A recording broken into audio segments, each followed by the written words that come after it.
Father's Day! I hope all the dads out there are having a great day today. And for our message today, I wanted to kind of do a follow-up from my Mother's Day sermon, where I talked about what made a good mother and how those traits could be applied to really anyone to help make them a better person. So we're going to do one of those today, where we talk about what makes a good father. And so we've been going through the parables of Jesus, and there is a parable that Jesus tells about a father and his two sons, and it's the parable of the lost son or the prodigal son. So this is in Luke chapter 15, and we'll start reading it in verse 11, and then talk about it. It says, Jesus continued, "There was a man who had two sons. The younger one said to his father, 'Father, give me a share of the estate.' So he divided his property between them. Not long after that, the younger son got together all he had, set off for a distant country, and there squandered his wealth in wild living.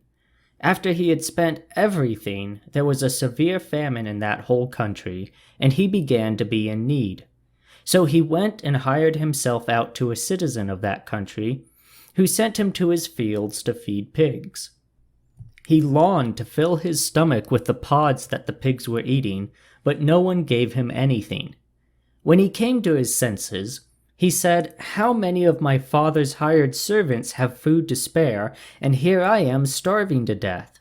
I will set out and go back to my father, and say to him, Father, I have sinned against heaven and against you. I am no longer worthy to be called your son. Make me like one of your hired servants.' So he got up and went to his father. But while he was still a long way off, his father saw him and was filled with compassion for him. He ran to his son, threw his arms around him, and kissed him. The son said to him, 'Father, I have sinned against heaven and against you. I am no longer worthy to be called your son.' But the father said to his servants, 'Quick, bring the best robe and put it on him. Put a ring on his finger and sandals on his feet. Bring the fattened calf and kill it. Let's have a feast and celebrate, for this son of mine was dead and is alive again. He was lost and is found.' So they began to celebrate. Meanwhile, the older son was in the field. When he came near the house, he heard music and dancing, so he called one of the servants and asked him what was going on. 'Your brother has come home,' he replied, 'and your father has killed the fattened calf because he has him back safe and sound.' The older brother became angry and refused to go in, so his father went out and pleaded with him. But he answered his father, 'Look, all these years I have been slaving for you and never disobeyed your orders. Yet you never gave me even a young goat so I could celebrate with my friends. But when this son of yours who has squandered your property with prostitutes comes home, you kill the fattened calf for him.' 'My son,' the father said, 'you are always with me, and everything I have is yours. But we had to celebrate and be glad, because this brother of yours was dead and is alive again. He was lost and is found.'" Now this is a great story of redemption, and I really want to highlight the things that the father does within this story that makes him a good father to both of his sons. So one of the things that really stood out to me as I was reading through this passage last time was the fact that when the son demanded to have his share of the estate, that the father actually gave it to him. And this father probably knew his son. I mean, of course he knew his son well, so he probably knew what his son intended to do with that piece of the estate. He probably knew that his son was going to sell it and go off somewhere, which just makes it all the more incredible that when his son asked for it, that his father gave it to him. So the father knew that the son was going to make a mistake, and yet the father let his son make that mistake. And this is really quite an interesting choice when you think about it, that the father didn't step in and put a stop to it. He didn't say, no, son, you need to wait until I pass on or I become too old to manage the farm. And, at the appropriate time when it always takes place, then you will have your share of the estate. Instead, when the son asks for it, even though the father knew he was not going to make good decisions with it, he was going to make mistakes with it, that he still allowed him to do so. And this is an important piece for us to remember about being a father. And I'll go ahead and give the disclaimer here. I forgot to do it at the start of this sermon. Same disclaimer I just gave with my Mother's Day sermon, which is that I'm not a parent, so I'm not speaking from experience here, and I recognize that. But I do want to look at what Scripture teaches us and understand that Scripture is correct, and no matter what we've experienced in our personal life, we can always look at what Scripture teaches to give us insight into those things. So with that in mind, when I look at why the Father let his Son make a mistake, I realize the importance of individual people learning from their own mistakes and having that opportunity to learn from their mistakes. It's very much like what God does with us by giving us free will. Where yes, he gives us his teaching of what is right and wrong and shows us the right and wrong paths, the right paths we should take and the wrong paths we should avoid. But he also allows us to learn from experience as well and to make those mistakes so that we can learn from them.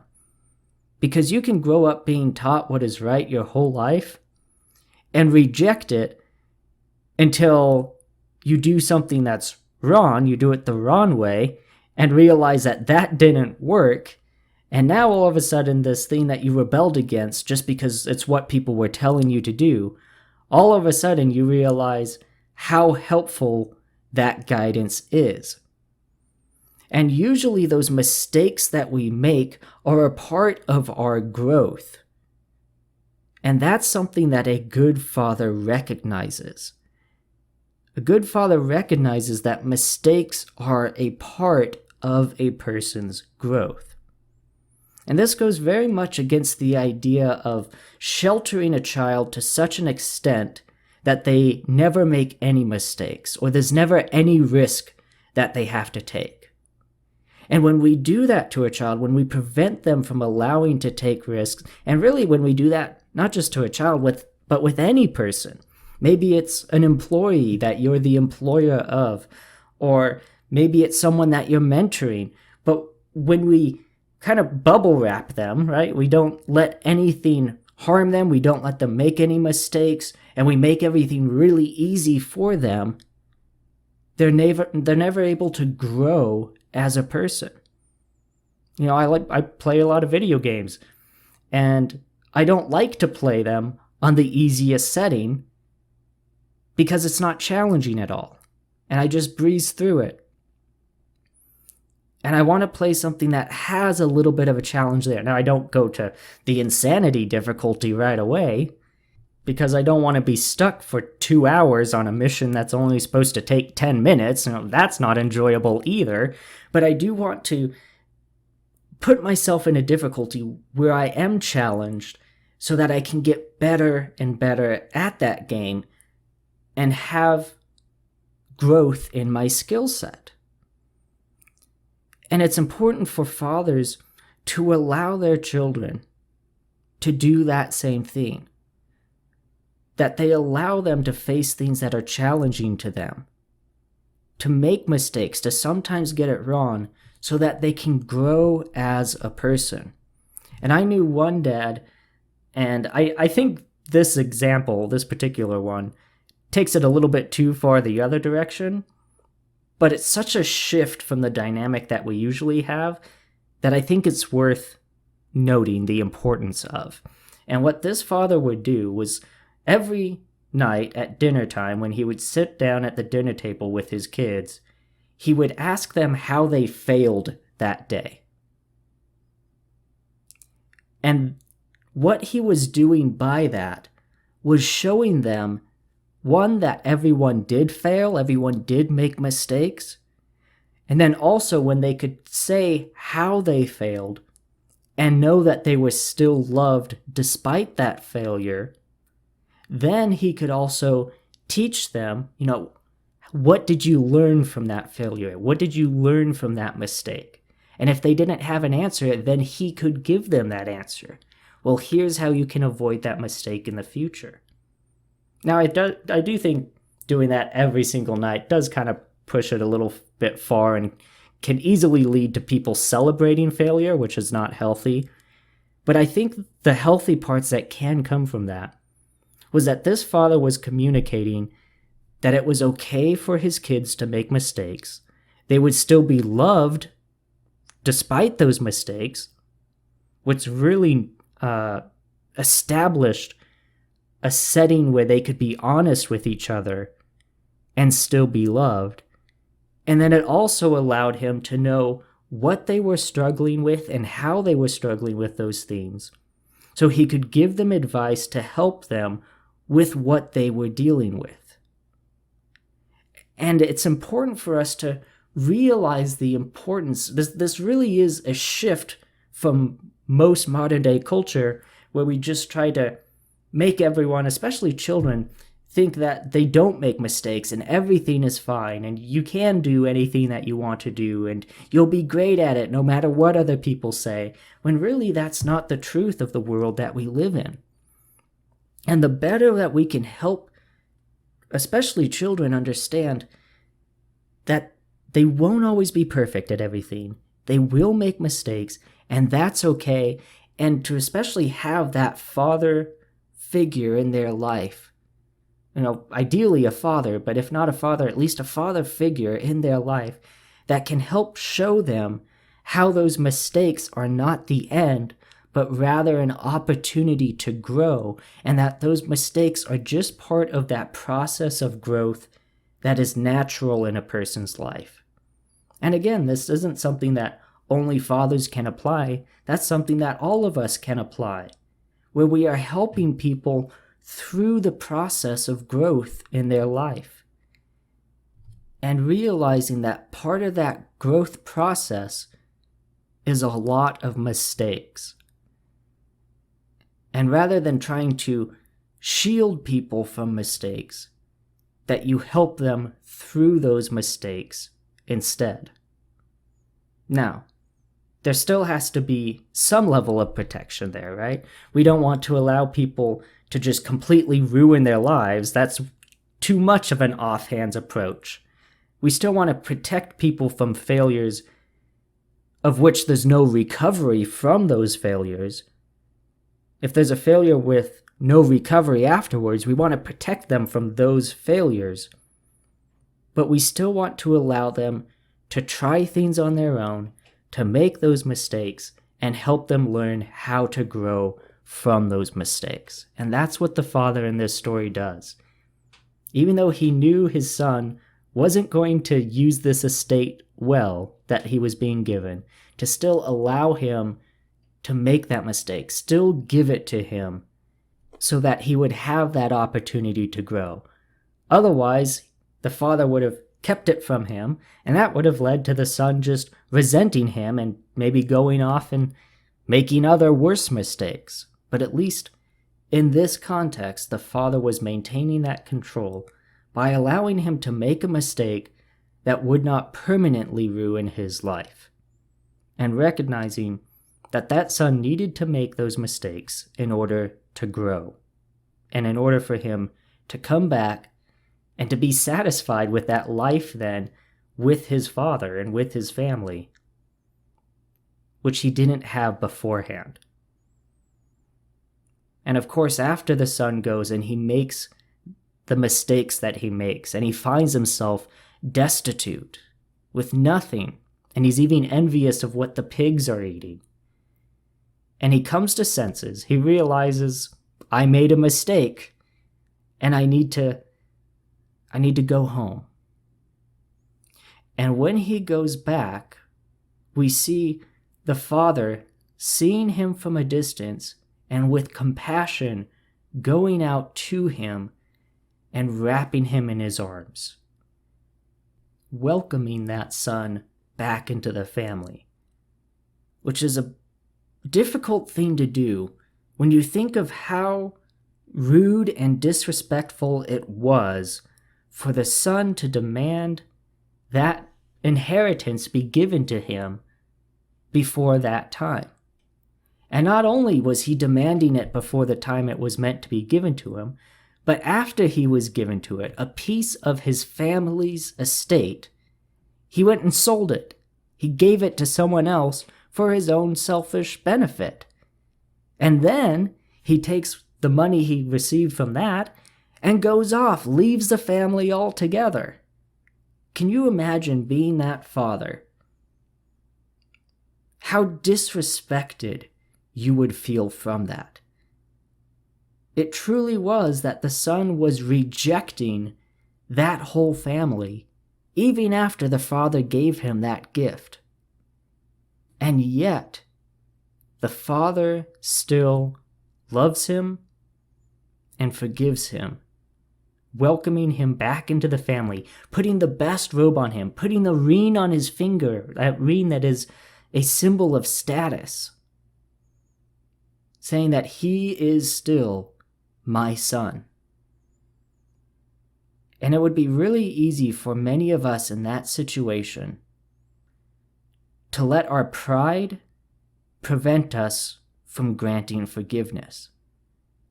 To say, no, you turned your back on this family. We gave you everything we had, and you threw it back in our faces. You threw it away, you gave it to someone else, and you left us. And in order for me, as the head of this household, as the father of this family, in order for me to protect this family and make sure they're safe, you who have rejected us are no longer allowed to call this place home. I'm sure many of us, if we were in that father's situation, that's how we would feel in our heart, is this pride of who we are. This is my family, and we will protect them from you who have rejected us. And yet that father doesn't allow his pride to prevent him from forgiving his son. So the son disrespected and rejected his father. And then when he went out and made mistakes, he came back, he had nothing to offer back. And from a purely logistical standpoint, the father stood to gain nothing from receiving him back.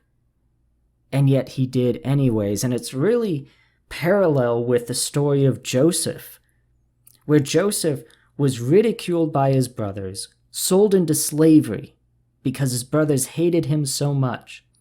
And Joseph was sold into slavery in Egypt and worked his way up to become right hand to the Pharaoh. And when his brothers returned, Joseph then had a choice of whether or not to forgive his brothers, who now stood at a lower position than he did. And it would have been very easy for Joseph to say, you made your choice on how you were going to treat me. I now stand as the second hand of Pharaoh. I stand in Egypt in a powerful place of stability and prosperity. Why should I risk what I have worked for in order to accept you back? And yet, when he saw that they were repentant for what they had done, he forgave them, and he made peace with them. And that allowed Joseph to reconnect with his family, not just with his brothers, but with his father as well, and with his new brother, whom he'd not met until that point. And peace was restored in that family because Joseph was willing to put his pride aside and forgive. And that is a very godly characteristic and trait that we should all aspire for, is having that desire to make peace with others, to not let our pride prevent us from being compassionate and forgiving. And that is what a good father does, as demonstrated in this parable. And I also want to look at then how the father interacts with the other son. where the other son was very much put off by his father's warm welcoming of his brother, who this brother had gone out, really rejected the family, didn't bring anything worthwhile to the table, while the whole time he was gone, this brother was doing all of the hard work that needed to be done and was faithful. And yet, this other son that had returned, this prodigal son, receives this huge celebration. And he's looking at his life and saying, why is that bad behavior being celebrated and my good behavior being overlooked? And he's upset with his father. And his father goes out pleading for his son, come in and celebrate with us. And he kind of throws it back in his father's face and says, how can you do this to me? Don't you know how much I have done to you? I have been faithful and you haven't given me anything. Why are you treating me so unfairly? And I like that the father doesn't respond by saying, how dare you question me? But rather than closing that argument down, he actually opens it up more. And he becomes very transparent with his son, saying that you're always with me and everything I have is yours. If you wanted something, all you had to do was ask. I love you. I care about you. He doesn't say, how dare you question me? I know what I'm doing. I'm the father. And you need to get in line. He says, no, I do love you. And what I am doing is not a mistake. It's something you simply don't understand yet. This brother, this member of our family, this person who shares our blood, went off and found himself at the lowest of lows. And he came back here, he's been returned to us, and that is something to celebrate. And rather than apologizing to you for what I'm done that's offended you, he's saying, instead, I want you to understand why this is important and to understand that you are just as important to me as he is. And so what we see the father doing here is being completely open and honest and transparent with this son. And this is probably one of the hardest traits for many fathers to do, many fathers to incorporate in their life, is a willingness to open up their hearts to others. That's something that's very difficult to do, because as fathers and as men of the household, we understand that we have a role and responsibility to protect those we care about, to protect those we love, to protect our family. And we don't want to let anything harm them. And so we understand that in order to protect, there is a certain toughness that you need to have. Because you can't be fragile and protect. You need that strength. But it's important for us to understand that transparency and opening up our hearts to others does not mean that we are fragile. And in fact, it's important for us and necessary for us to be willing and able to open up our hearts, especially to those we love, so that we can protect them better. And particularly as men, what we want to do is strengthen ourselves and make ourselves tough to defend.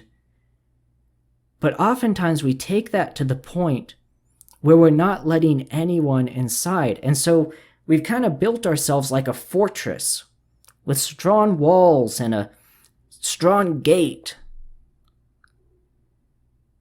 But sometimes we get to the point where in order to make sure our fortress stands, we leave that gate closed so that nobody can get in and do any damage. And in doing so, we even leave that gate down to the people who we want to protect. And even those closest to us, our spouses, our children, we won't let them in because we're worried of the fortress collapsing.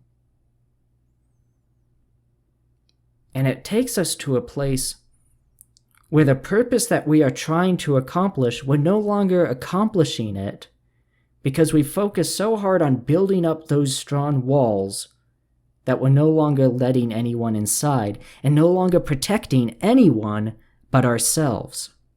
And in order to be a good father, we have to allow our gates to be opened to let in those we want to protect so that we can protect them better. And not only so that we can protect them, but also so that they can help us. See, if a fortress doesn't have anyone inside and it never lets anyone inside of it, that fortress will eventually crumble away because there's no one there to maintain that fortress. And God has established the family unit to function where not only does the fortress stand to protect, but that those inside can help support that fortress and keep it strong. But in order for us to allow that support to come in to keep us strong, we have to be willing to open up our hearts to those that want to support us. And especially with children, and especially with a father and his son, that son is going to be a fortress someday too, or should be. And unless he's able to see how his father protects, he'll never learn that skill. And unless the father is willing to be open and transparent about what's going on in his own heart, the son will never learn how to emulate those traits of his father. Yes, we need to be strong. Yes, we need to protect. But doing so doesn't mean isolation from everyone.